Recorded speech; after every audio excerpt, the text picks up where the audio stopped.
New tonight here at 5 as March Madness is kicking off. It also marks 1 year since legalized sports betting began here in North Carolina. Tom George breaks down the numbers from the past year and where that money is going in our state.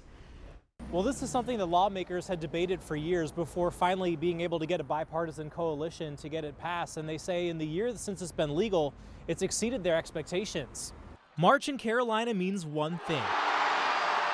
And last year, just before the big dance, is when sports betting apps were unleashed. The timing of it was good, and so the momentum hasn't stopped since. DraftKings is one of 8 operators licensed in North Carolina. Sportsbook director Johnny Avilo says they were able to hit the ground running, hitting the airwaves, and getting a lot of people signed up to place their bets. So far, after a year, North Carolina is alive and well in the sports betting market. And the money backs that up. State data found people put down $6.6 billion in wagers and won $5.8 billion.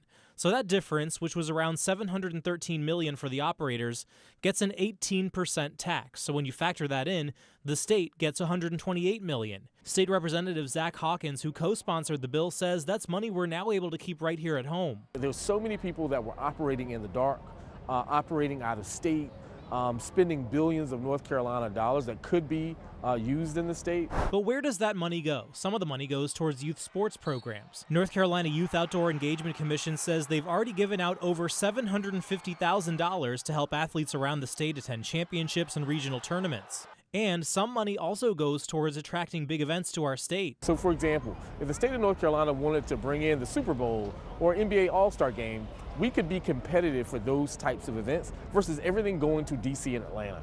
The second is we were able to work with youth sports. There's so many young people across the state who cannot participate because they don't have the money. And with the busiest season just around the corner once again, the apps will be buzzing. I'm not sure if the teams that I'm supporting will go too far, but I'll be watching and betting as I need to. Now, by the way, according to DraftKings, the #1 most bet on game in the past year here in North Carolina, no surprise, just like everywhere else, it was the Super Bowl. But coming in at #4 was that NC State-Purdue game. That's when NC State made its run to the Final Four. In Raleigh, Tom George, ABC 11 Eyewitness News.